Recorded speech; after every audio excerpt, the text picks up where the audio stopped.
Hello दोस्तों।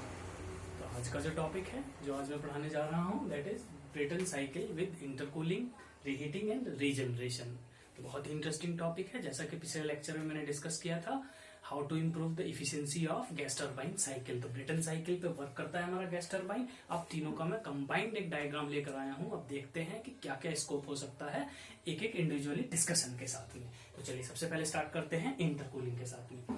Intercooling सबसे पहला जो हमारा पॉइंट है वो एयर कहाँ जा रहा है कंप्रेस होने के लिए, फर्स्ट टरबाइन में एयर जा रहा है हमारा। फर्स्ट टरबाइन में 1 to 2 कंप्रेस हो रहा है।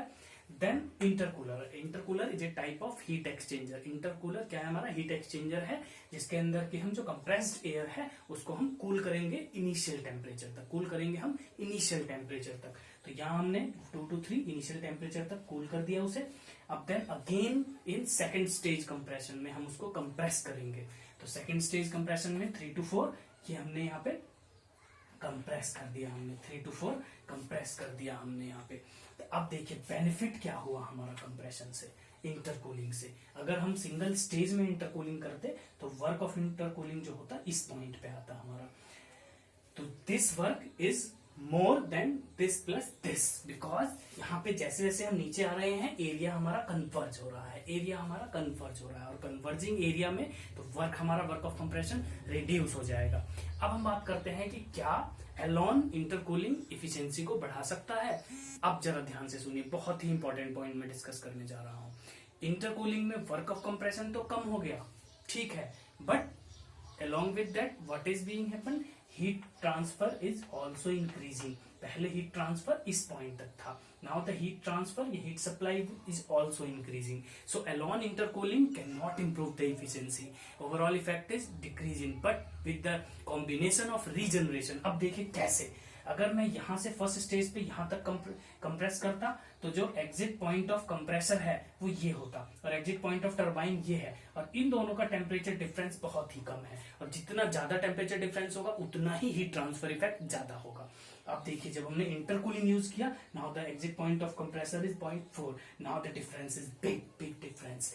जितना ज्यादा बिग डिफरेंस होगा उतना ही अच्छा हीट ट्रांसफर होगा। जितना बिग डिफरेंस होगा तो इंटरकूलिंग ने क्या करा, रीजनरेशन के स्कोप को बढ़ाया। इंटरकूलिंग ने क्या करा, रीजनरेशन के स्कोप को बढ़ा दिया।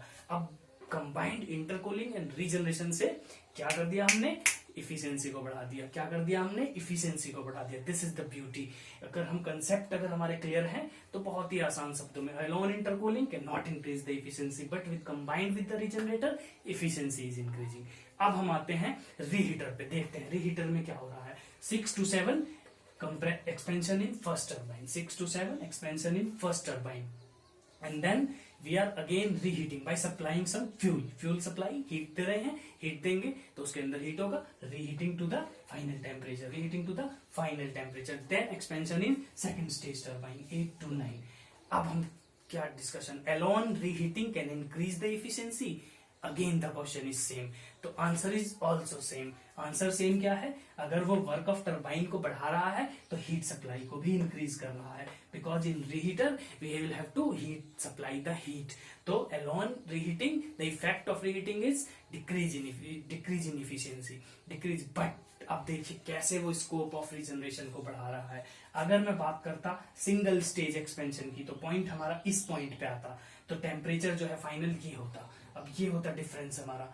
बट जब हमने रीहीटिंग कर दी तो अब जो टेम्परेचर है एग्जिट ऑफ द टरबाइन ये है, तो again the difference is big. और जितना ज्यादा डिफरेंस होता है उतना ही अच्छा हीट ट्रांसफर होता है। जितना ज्यादा डिफरेंस होगा exit point of turbine and exit point of compressor या inlet point of combustion chamber, उतना ही अच्छा हीट ट्रांसफर होगा, उतना ही ज्यादा वो एग्जॉस्ट से हीट को एक्सट्रैक्ट कर पाएगा, एग्जॉस्ट से हीट को एक्सट्रैक्ट कर पाएगा, और उतनी ही हीट सप्लाई हमारी कम होगी।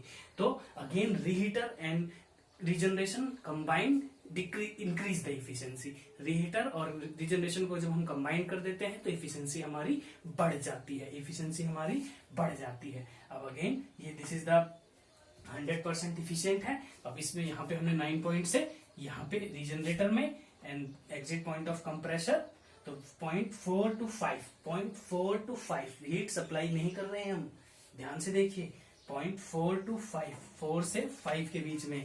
This is the heat extraction from exhaust gas, heat extracted from regenerator, heat extracted from with the help of regenerator from exhaust gas. तो हमारी ये हीट सेव हो गई। एक्चुअल हीट सप्लाई जो हमारी है that is 5 to 6 and 7 to 8, 5 to 6 and 7 to 8। तो अगर टरबाइन में बात करूं, what is the work of turbine? Work in first turbine, work in second turbine. Compression work की मैं बात करूं, work in first compressor, work in second compressor. तो नेटवर्क क्या हो जाएगा? Total turbine work minus total compression work. And heat supply कहां पे हो रही है हमारी? इस पॉइंट पे हीट सप्लाई है और इस पॉइंट पे हीट सप्लाई है। और इफिशियंसी क्या होती है हमारी? Output upon input. तो ओवरऑल इफेक्ट हमें क्या मिलेगा? Increase in efficiency, increase in efficiency. तो I hope you have enjoyed this lecture. आपने एंजॉय किया हो और ऐसा कोई पॉइंट नहीं है जो आपको समझ में ना आया हो, लेकिन फिर भी अगर किसी को कोई डिफिकल्टी होती है समझने में तो आप मुझे कमेंट कर सकते हैं, मैं उसका 100% जवाब दूंगा। तो बने रहिए मेरे साथ। इसी तरह हम जितने भी थर्मोडायनेमिक्स के कंसेप्ट्स हैं बहुत ही इजी वे में डाइजेस्ट करते रहेंगे उसको, और डाइजेस्ट ऐसे करेंगे कि फिर कभी नहीं भूलेंगे उन्हें। तो बने रहिए मेरे साथ। अभी के लिए गुड बाय।